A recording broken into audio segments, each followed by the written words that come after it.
প্রিয় শিক্ষার্থী, বিসিএসই কলেজের রসায়ন অনলাইন ক্লাসে তোমাদের স্বাগত জানাচ্ছি। আশা করি কোভিড-19 এই দুঃসময়ে সবাই সুস্থ এবং নিরাপদে আছো।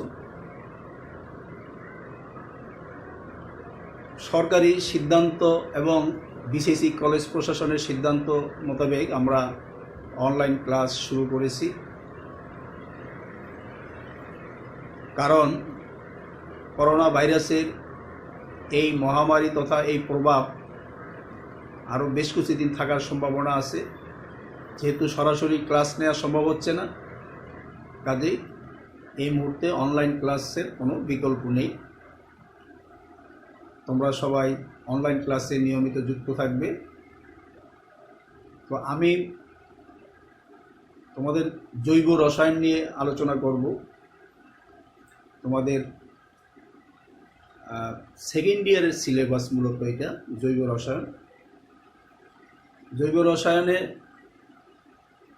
প্রসঙ্গে আমি কিছু কথা বলি তোমাদের। সেটা হচ্ছে যে অধিকাংশ ছাত্রছাত্রীর কাছেই কিন্তু জৈব রসায়ন কঠিন বলে মনে হয়। এটা বিভিন্ন কারণ থাকতে পারে, তবে আমি তোমাদের বলছি জৈব রসায়ন কঠিন নয়, সহজ। তবে এটি ইংরেজি গ্রামারের মতো, এটি ধারাবাহিকভাবে বুঝতে হয়। কেউ যদি ইংরেজি গ্রামারে দুর্বল থাকে, সারা জীবন সে ইংরেজিতে দুর্বল থাকবে। এখানে জৈব রসায়ন প্রত্যেকটা লেকচার যারা ধারাবাহিকভাবে শুনবে তাদের কাছে জৈব রসায়ন সবচেয়ে সহজ এবং মজার অধ্যায় মনে হবে। কাজেই আমার পরামর্শ থাকবে এই লেকচারগুলো তোমরা নিয়মিতভাবে ফলো করবে। কারণ একটা লেকচার বাদ দিলে পরের লেকচারে তুমি কিছু বুঝতে পারবে না, তখনই তোমার কাছে কঠিন বলে মনে হবে। আর তোমরা হাজারিনাগ স্যারের বইটা সিরিয়ালি ফলো করবে। আমি লেকচার শিট তৈরি করব, যদিও আরও দুই একটা বই মিলিয়ে, এবং এই লেকচার শিটগুলো তোমাদের গুগল ক্লাসরুমে এবং বিসিএসই কলেজের ওয়েবসাইটেও আমি দিয়ে দিব।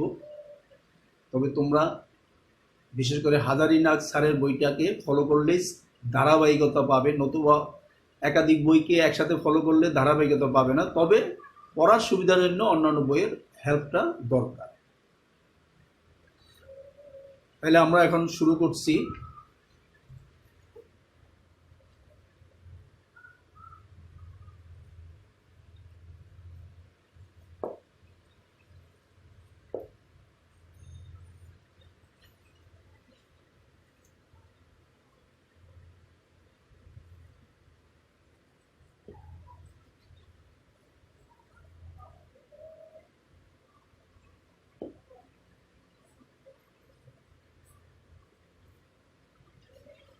জৈব রসায়ন বা ইংরেজিতে বলা হয় কি অর্গানিক কেমিস্ট্রি। তাহলে প্রথমেই প্রশ্ন আসে, জৈব রসায়ন কাকে বলে? জৈব রসায়ন কি? এটার উত্তর হচ্ছে, রসায়নের যে শাখায় হাইড্রোকার্বন এবং হাইড্রোকার্বনের জাতক নিয়ে আলোচনা করা হয় তাকে বলা হয় জৈব রসায়ন। আমি আবার বলছি, রসায়নের যে শাখায় হাইড্রোকার্বন এবং হাইড্রোকার্বনের জাতক নিয়ে আলোচনা করা হয় তাকে বলা হয় জৈব রসায়ন। অন্য কথায় বলা যায়, রসায়নের যে শাখায় জৈব যৌগের প্রস্তুতি, সংযুক্তি, গঠন, ভৌত রাসায়নিক ধর্ম এবং ব্যবহার নিয়ে আলোচনা করা হয় তাকে জৈব রসায়ন বলে। আমি আবার বলছি, অন্য কথায় বলা যায়, রসায়নের যে শাখায় জৈব যৌগের প্রস্তুতি, সংযুক্তি, গঠন, ভৌত ও রাসায়নিক ধর্ম এবং তাদের ব্যবহার নিয়ে আলোচনা করা হয় তাকে বলা হয় জৈব রসায়ন। এরপরে প্রশ্ন আসে, জৈব যৌগ কি? জৈব যৌগ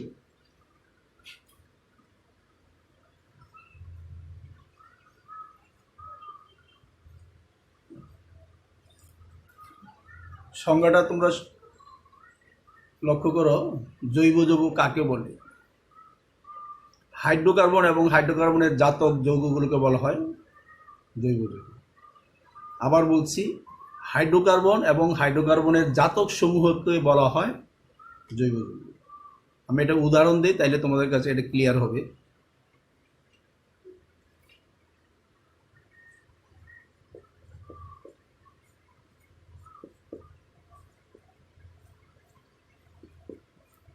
আমি তিনটা যৌগ লিখলাম, এটার নাম মিথেন, এটা ইথেন, এটা বেনজিন। এই তিনটা যৌগই হাইড্রোকার্বন। এই তিনটা হাইড্রোকার্বন কেন? এই তিনটা যৌগের ভিতরে শুধু কার্বন এবং হাইড্রোজেন আছে। আমরা জানি শুধু কার্বন এবং হাইড্রোজেন দ্বারা গঠিত যৌগগুলোকে বলা হয় হাইড্রোকার্বন, অর্থাৎ হাইড্রোজেন যোগ কার্বন, সংক্ষেপে বলা হয় হাইড্রোকার্বন। তাইলে এই তিনটা যৌগ হাইড্রোকার্বন, এটা আমরা বুঝতে পারলাম। তাইলে সংজ্ঞা অনুসারে আমি বলছি যে হাইড্রোকার্বন এবং হাইড্রোকার্বনের জাতক যৌগগুলোকে বলা হয় জৈব যৌগ। তাইলে এগুলো যেহেতু হাইড্রোকার্বন, এগুলো সবই জৈব যৌগ। তুমি যদি বুঝতে পারো যে এই যৌগটার ভিতরে হাইড্রোজেন আর কার্বন ছাড়া অন্য কোনো মৌল নাই, তুমি মুখস্থ বলতে পারবা এটা কি জৈব যৌগ। আর জৈব যৌগের জাতকটা কি, এটা তোমাদের বোঝার ব্যাপার আছে। খেয়াল করো, এই যে মিথেন, এটা এটা যদি আমরা গাঠনিক সংকেত লিখি তাইলে দাঁড়ায় এটা এটা গাঠনিক সংকেত এইটা মিথেন।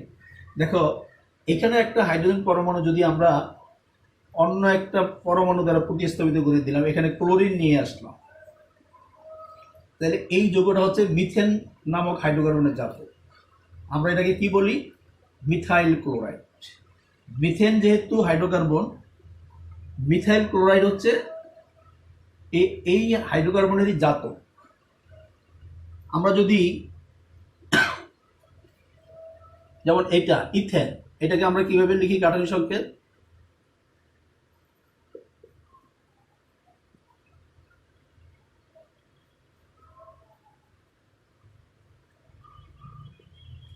এইটা গাঠনিক সংকেত, এটা ইথেন। তোমরা লক্ষ্য করো, এখানে একটা হাইড্রোজেন পরমাণু যদি আমরা একটা হাইড্রোক্সি মূলক দ্বারা প্রতিস্থাপিত করি, তখন এটা হয়ে যায় ইথানল বা ইথাইল অ্যালকোহল। তাহলে এই ইথানল বা ইথাইল অ্যালকোহল হচ্ছে ইথেন নামক হাইড্রোকার্বনের জাতক। কেন জাতক? কারণ এই অনুরই একটা হাইড্রোজেন পরমাণু একটা হাইড্রোক্সি মূলক দ্বারা প্রতিস্থাপিত হচ্ছে। এখানে কিন্তু একাধিক হাইড্রোজেন পরমাণু প্রতিস্থাপিত হতে পারে, এখানেও কিন্তু একাধিক হাইড্রোজেন পরমাণু একাধিক পরমাণু বা মূলক দ্বারা প্রতিস্থাপিত হতে পারে। যেমন এটা বেনজিন, এটার আমরা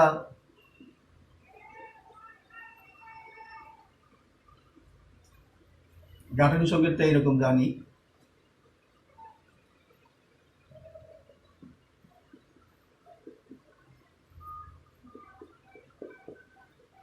এটা বেনজিন। এখন যদি এখানে একটা হাইড্রোজেন আমরা একটা হাইড্রোক্সি মূলক দ্বারা প্রতিস্থাপন করে দিই, হয়ে যায় ফেনল। এটার নাম কি? ফেনল। তাইলে ফেনলটা হচ্ছে বেনজিন নামক হাইড্রোকার্বনের জাতক। তাইলে আমরা বুঝতে পারলাম যে হাইড্রোকার্বন অণু এক বা একাধিক হাইড্রোজেন পরমাণু অনুরূপ সংখ্যক অন্য কোনো পরমাণু বা মূলক দ্বারা প্রতিস্থাপিত হলে যেই যৌগ উৎপন্ন হয় তাকে বলা হয় হাইড্রোকার্বনের জাতক।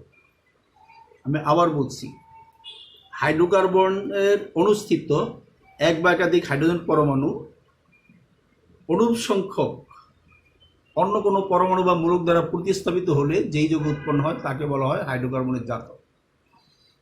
তাইলে হাইড্রোকার্বনগুলো জৈব যৌগ আর হাইড্রোকার্বনের জাতকগুলো কি জৈব যৌগ।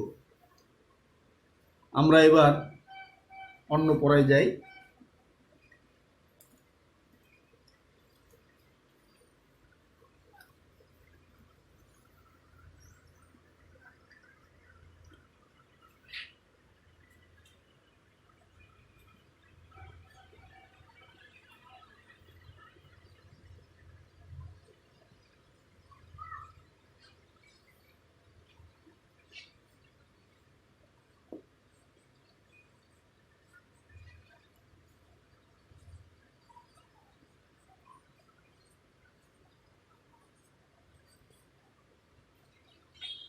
প্রাণশক্তি মতবাদ বা ভাইটাল ফোর্স থিওরি, এটা কি?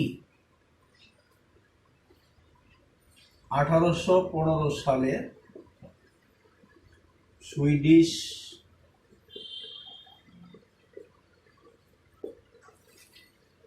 বিজ্ঞানী বার্জিলিয়াস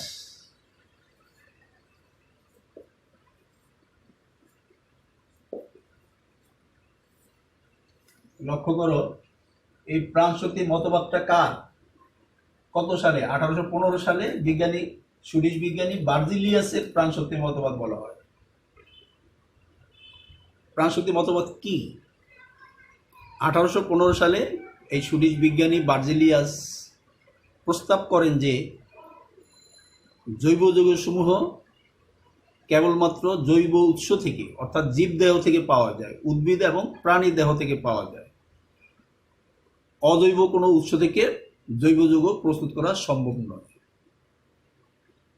আর কোনো অজানা রহস্যজনক কারণেই জীব দেহে জৈব যৌগগুলো তৈরি হয়। এটিকেই বলা হয় প্রাণ শক্তি মতবাদ। আমি আবার বলছি, প্রাণ শক্তি মতবাদ কি? 1815 সালে সুইডিশ বিজ্ঞানী বার্জিলিয়াস প্রস্তাব করেন যে জৈব যৌগগুলো কেবলমাত্র জীব দেহে, অর্থাৎ উদ্ভিদ ও প্রাণী দেহ থেকেই কেবলমাত্র তৈরি হয়। অজৈব কোনো উৎস থেকে জৈব যৌগ প্রস্তুত করা সম্ভব নয়। অজানা কোনো রহস্যজনক কারণেই জৈব যৌগগুলো জীব দেহে তৈরি হয়ে থাকে। এটিকেই বলা হয় বার্জিলিয়াসের প্রাণ শক্তি মতবাদ। প্রাণ শক্তি মতবাদ, প্রাণ অর্থাৎ প্রাণ আছে এইরকম উৎস থেকেই জৈব যৌগগুলো প্রস্তুত করা সম্ভব। এই জন্য নামটা করা হয়েছে প্রাণ শক্তি মতবাদ। প্রাণ না থাকলে সেখান থেকে জৈব যৌগ প্রস্তুত হবে না। তবে 1828 সালে বিজ্ঞানী বার্জিলিয়াসেরই ছাত্র বিজ্ঞানী উলার, জার্মান বিজ্ঞানী উলার, আবার জার্মান ভাষায় ভোলারও বলা হয়, শব্দটা তোমরা দেখো।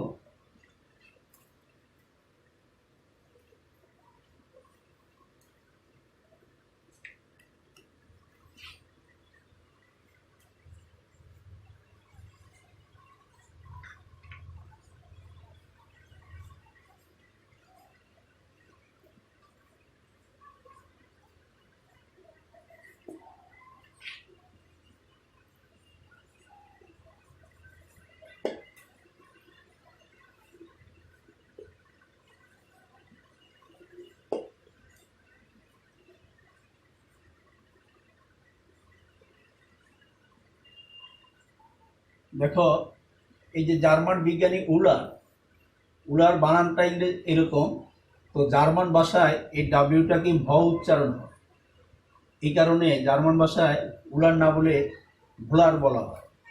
এই জন্য তোমাদের রসায়ন বইতে কোনো কোনো বইতে উলার লেখা আছে, কোনো কোনো বইতে ভোলারও আছে, যদিও তার পুরো নামটা হচ্ছে ফ্রেডারিক উলার বা ফ্রেডারিক ভোলার। এই ফ্রেডারিক উলার বা ভোলার 1828 সালে বার্জিলিয়াসের প্রাণ শক্তি মতবাদকে ভুল প্রমাণিত করেন। কিভাবে ভুল প্রমাণিত করেন তোমরা একটু খেয়াল করো।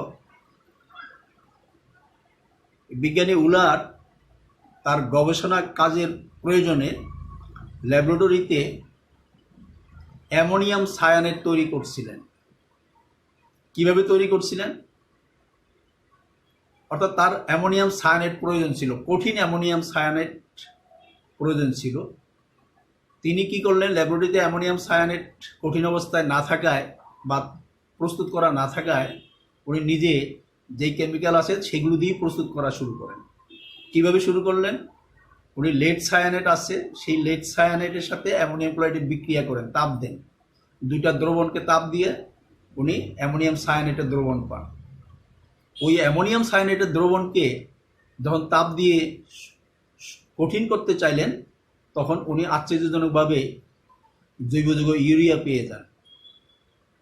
এবং এই প্রস্তুতির মাধ্যমে, অর্থাৎ জৈব যৌগ ইউরিয়াটা হচ্ছে জৈব যৌগ, অথচ অ্যামোনিয়াম সায়ানেট হচ্ছে কি?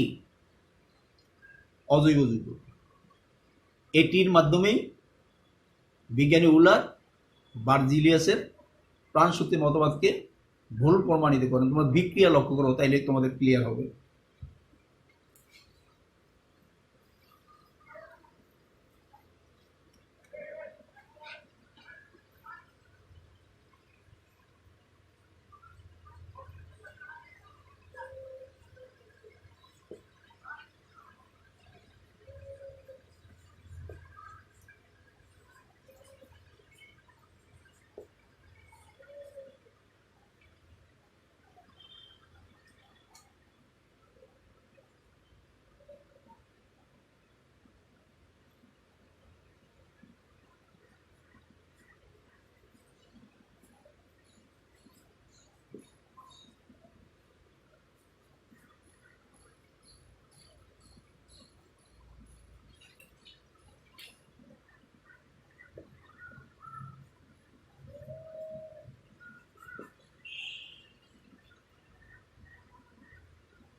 তোমরা লক্ষ্য করো, বিজ্ঞানী উলারের প্রয়োজন ছিল এই জৈব যৌগ, যেটা তার দরকার ছিল অ্যামোনিয়াম সায়ানাইডটা কঠিন অবস্থায়।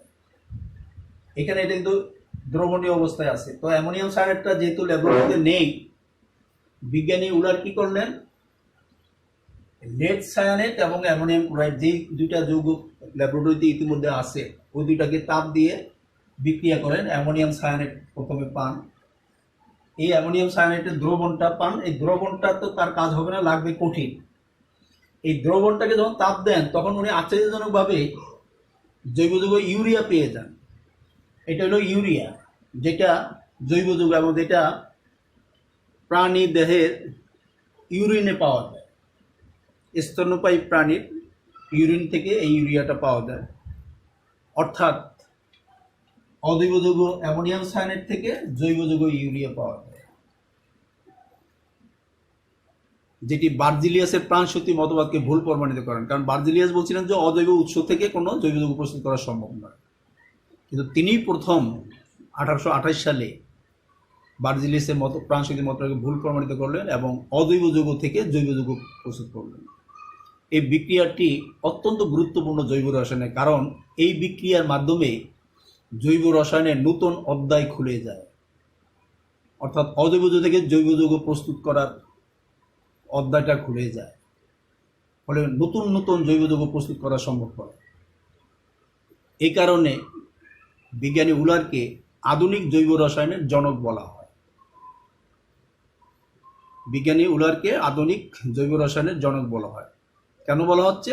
উনি বার্জিলিয়াসের প্রাণশক্তি মতবাদকে ভুল প্রমাণিত করে অজৈব যৌগ থেকেই যে জৈব যৌগ প্রস্তুত করা যায় সেটি নতুনভাবে আবিষ্কার করে। আমরা সামনের দিকে আগাচ্ছি।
জৈব যৌগের প্রাচুর্যের কারণ বা জৈব যৌগের সংখ্যাধিক্যের কারণ। জৈব যৌগের সংখ্যা অজৈব যৌগের তুলনায় অনেক বেশি। যেখানে অজৈব যৌগের সংখ্যা মাত্র 90,000, প্রায় 90,000, সেখানে জৈব যৌগের সংখ্যা 80 লক্ষের উপরে। জৈব যৌগের সংখ্যা 80 লক্ষের উপরে, অথচ অজৈব যৌগের সংখ্যা মাত্র 90,000-এর মধ্যে। তাহলে যে জৈব যৌগের সংখ্যা যে অনেক বেশি, এর কারণ 3টা কারণকে প্রধানত দায়ী করা হয়। আবার কারণ 3টা লক্ষ্য করো।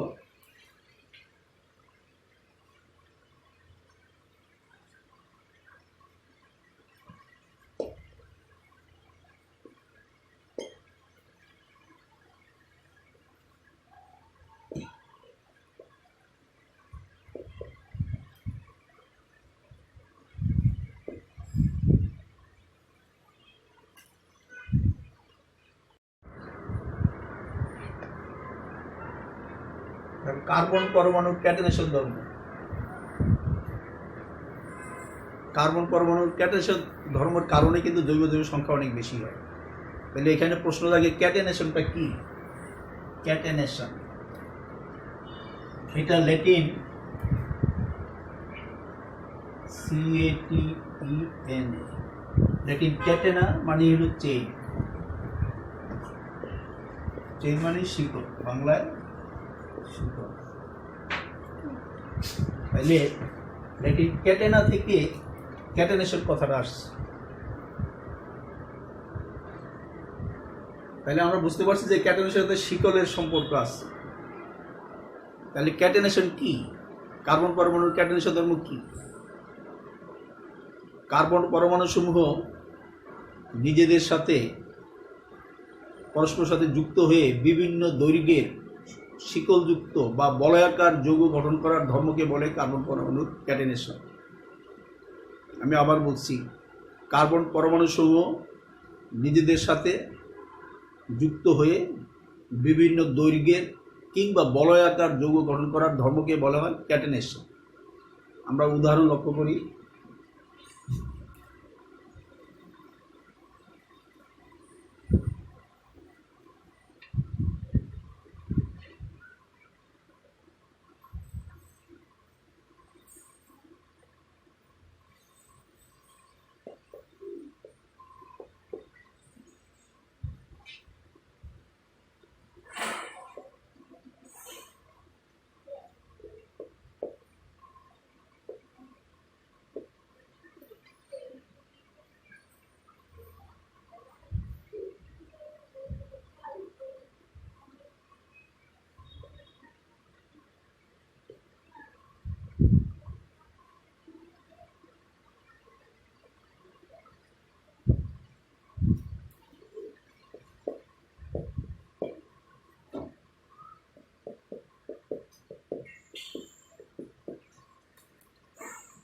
দেখো, কার্বন পরমাণুগুলো এই নিজেদের সাথে পরস্পরের সাথে যুক্ত হয়ে কি হতে পারে, এরকম বিভিন্ন দৈর্ঘ্যের শিকল গঠন করতে পারে এবং শিকল গঠন করার মাধ্যমে যৌগ গঠন করবে। এখানে যৌগটার নাম কি হবে সেটা নির্ভর করবে এই বন্ধনের সাথে কি আছে। তাইলে এই ক্যাটেনেশনের কারণে বা ক্যাটেনেশন ধর্মের কারণে কিন্তু জৈব যৌগের সংখ্যাটা বেড়ে যাচ্ছে। আর এখন একটা প্রশ্ন জাগে যে এই কার্বন পরমাণুর ক্ষেত্রে কেন ক্যাটেনেশন ধর্মটা ঘটে, অন্য পরমাণুর ক্ষেত্রে কেন ঘটে না? সেটার উত্তর হচ্ছে, কার্বন পরমাণুটা দ্বিতীয় পর্যায়ের মৌল, যেটির আকার ছোট, এবং আকার ছোট হওয়ার কারণে দুইটা পরমাণু কার্বন পরমাণুর নিউক্লিয়াস পরস্পরের সাথে খুব দৃঢ়ভাবে আবদ্ধ হতে পারে, ফলে কার্বন কার্বন বন্ধনের বন্ধন শক্তি বেশি হয়। আর বন্ধন শক্তি বেশি হওয়ার কারণে স্থায়ী যৌগ গঠন করা সম্ভব হয়। আর আরেকটা কারণ হলো যে কার্বন পরমাণুর যোজনী কিন্তু 4, কার্বন পরমাণুর যোজনী হিসেবে 4টি ইলেকট্রন আছে, যার কারণে একটি কার্বন পরমাণু 4টি সমযোজী বন্ধন গঠন করতে পারে। কার্বন একাই কিন্তু 4 হাত দিয়ে 4টা পরমাণুকে ধরতে পারে, সেই কারণেও কিন্তু অনেকগুলো যৌগ গঠন করা সম্ভব হয়। তাহলে আমরা পরের কারণে যাই।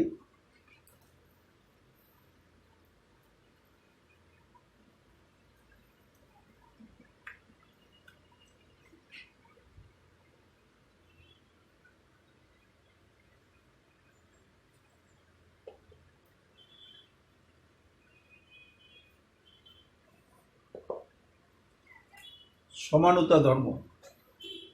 জৈব যৌগের সমানুতা ধর্মের কারণে কিন্তু জৈব যৌগের সংখ্যা অজৈব যৌগের সংখ্যার তুলনায় বেশি হয়। কারণটা কি খেয়াল করো।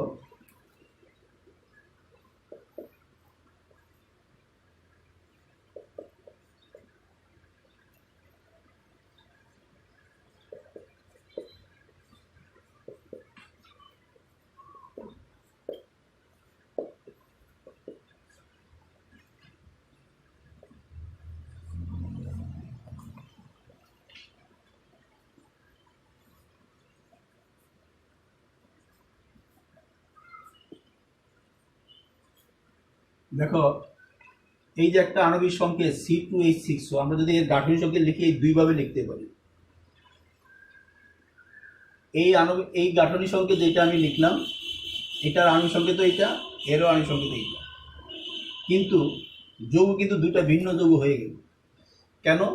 এখানে অ্যালকোহলের কার্যকরী মূলক আছে, এখানে অ্যালকোহলীয় মূলক অর্থাৎ হাইড্রোক্সিল মূলক, আর এই যে এটাকে বলে ইথারীয় অক্সিজেন বা ইথারীয় মূলক। যেহেতু এই দুইটা জৈব যৌগের কার্যকরী মূলক ভিন্ন, এই কারণে যৌগ দুটো কিন্তু ভিন্ন, কিন্তু দুইটা যৌগের আণবিক সংকেত আবার একই। অর্থাৎ একটা আণবিক সংকেত দ্বারা দুইটা যৌগ গঠন সম্ভব হইল। এইভাবে একটা আণবিক সংকেত থেকে 5টা সব যৌগ গঠনও সম্ভব হতে পারে, কিন্তু অজৈব যৌগের ক্ষেত্রে কখনো একটা আণবিক সংকেত থেকে একটা বেশি যৌগ গঠন করা সম্ভব না। তাইলে এখন প্রশ্ন হলো সমানুতা কি? যখন দুই বা ততোধিক যৌগের আণবিক সংকেত একই থাকে কিন্তু উহাদের গাঠনিক সংকেত ভিন্ন হয়, ফলে ভিন্ন ভিন্ন যৌগ গঠন করা সম্ভব হয়, তখন ভিন্ন ভিন্ন যৌগগুলোকে বলা হয় পরস্পরের সমাণু এবং এই ধর্মকে বলা হয় সমানুতা। তাহলে আমরা বলতে পারি সমানুতা ধর্মের কারণে যৌগের সংখ্যা বেশি হয়ে থাকে।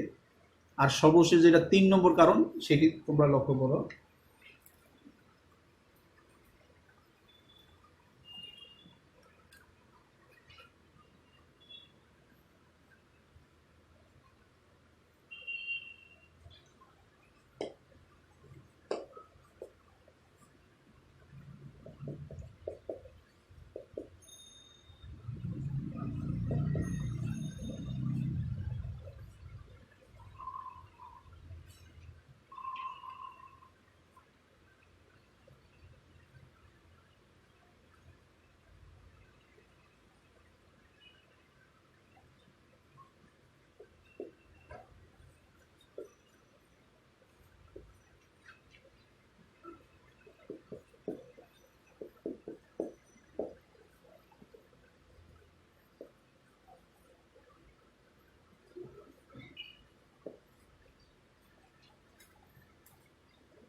দেখো, এই যে এটার নাম ইথিলিনও হয়, আবার ইউপেক পদ্ধতিতে ইথিন বলা হয়। এই ইথিলিন বা ইথিনকে আমরা যদি উচ্চ চাপ, তাপ এবং অক্সিজেন প্রবাহ ব্যবহার করি, তাইলে এই যে অক্সিজেন, এখানে যে দ্বিবন্ধনটা আছে, দ্বিবন্ধনের ভিতরে একটা পাই বন্ধন থাকে, এই পাই বন্ধনটা ভেঙে যায়। ভাঙলে এই 2 কার্বনের 2টা বন্ধন আবার খালি হয়ে যায়। বা আরেকটা অণু যদি ভাঙে, এরকম আরেকটা একক সৃষ্টি হয়। এইভাবে 100টা অণু যদি ভাঙে, 100টা অণুর ক্ষেত্রে এরকম 100টা একক সৃষ্টি হবে। পরবর্তীতে উচ্চ চাপ আর তাপে এই বন্ধনের সাথে এই বন্ধন জোড়া লেগে যাবে। যেমন এটা যদি আমি এখানে জোড়া দিই, তাহলে এরকম হয়ে যায়। আরেকটা অণু যদি এখানে জোড়া দিই, এরকম। অর্থাৎ আমরা যত অণু এভাবে জোড়া দিই না কেন, এই প্রথমে এবং শেষে কিন্তু একটা বন্ধন খালি থেকে যায়। তা আমরা এভাবে অনেকগুলো তো জোড়া দিয়ে পরীক্ষার খাতায় লিখতে পারবো না। তো সংক্ষেপে কিভাবে লেখা হয়? এইভাবে লেখা হয়। অর্থাৎ এখানে যদি n সংখ্যক ইথিলিনের অণু থাকে, সেই nটা এখানে আসছে। এখানে এই n দ্বারা বোঝায় n সংখ্যক বিচ্ছিন্ন ইথিনের অণু, যেখানে n সংখ্যক ইথিলিনের অণুগুলোকে আলাদা আলাদা গণনা করা যায়।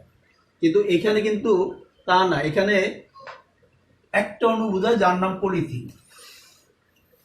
এরকম বড় শীতল আকারে যুক্ত বড় একটা অণু, বৃহদাকার একটা অণু, যার ভিতরে n সংখ্যক, এখানে n দ্বারা বোঝাবে যে এই পলিথিনের অণুর ভিতরে n সংখ্যক ইথিলিনের অণু আছে, একটা বড় অণু। আমি সহজ করে বলি, এটা যদি n সংখ্যক বিচ্ছিন্ন ইট হয়, এটা হলো n সংখ্যক বিচ্ছিন্ন ইটের সমন্বয়ে তৈরি একটি বিল্ডিং। একটি বিল্ডিং যেখানে n সংখ্যক ইট আছে, যেটাকে রসায়নে পলিমার বলা হয়। এটাকে বলা হয় মনোমার, এটাকে বলা হয় পলিমার। অর্থাৎ মাতৃযৌগ বা প্রাথমিক যৌগটাকে বলা হয় মনোমার, আর উৎপন্ন যে শিকলযুক্ত বড় বা বৃহৎ যে অণুটা সৃষ্টি হয় সেটাকে বলা হয় পলিমার। পলিমানি বহু, মনোমানি এক। অনেকগুলো মনোমার যুক্ত হয়ে একটা পলিমার অণু সৃষ্টি হয়। এবং দেখো, তাইলে ছিল ইথিন, এটা একটা জৈব যৌগ, এখন হয়ে গেল এটা আরেকটা জৈব যৌগ। একটা জৈব যৌগ থেকে আরেকটা নতুন জৈব যৌগ হয়ে গেল এই পলিমারকরণ প্রক্রিয়ার কারণে। এই পলিমারকরণ তোমরা সামনে আরো বিস্তারিত পড়তে পারবে, জানতে পারবে সামনে। এখন আমি আলোচনা করব ক্যাটেনেশন ধর্মের একটা বিশেষ উদাহরণ আছে, সেটা আমি একটু আলোচনা করি।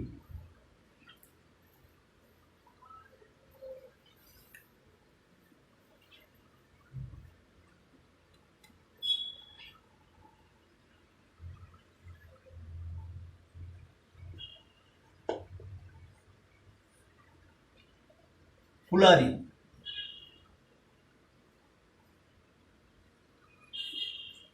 ফুলারিন কি? ফুলারিন হচ্ছে কার্বনের একটি বিশেষ রূপভেদ, যেখানে 60টি কার্বন পরমাণু অর্থাৎ 60 কার্বন পরমাণু পরস্পরের সাথে sp2 সংকরণের মাধ্যমে যুক্ত হয়ে একটি গোলক বা গম্বুজের আকার ধারণ করে। এবং যেহেতু এই 60টি কার্বন পরমাণু পরস্পরের সাথে সমযোজী বন্ধন গঠনের মাধ্যমে একটি ভূগোলকের আকৃতি ধারণ করে, এই কারণে ভূগোলকের নির্মাতা বিখ্যাত স্থপতি বুকমিস্টার ফুলার, বিখ্যাত স্থপতি বুকমিস্টার ফুলারের নাম থেকে ফুলারিন শব্দটা আসছে। এই জন্য আর এই ক্ষেত্রে কার্বন পরমাণু যখন sp2 সংকরণ হয়, কার্বন পরমাণু কি সংকরণ হবে? sp2। তখন কিন্তু কার্বনের অ্যাকচুয়ালি 3টা বন্ধন থাকে, 3টা sp2 সংকর বিটালে কাজে লাগিয়ে কার্বন পরমাণুগুলো এর 3টা সমযোজী বন্ধনের এইটা আবারও অন্য কার্বনের সাথে যুক্ত হবে। এইভাবে এরা ভূগোলকের আকার তৈরি করে। আমরা সর্বশেষ পড়ায় যাচ্ছি জৈব যৌগ এবং অজৈব যৌগের মধ্যে পার্থক্য।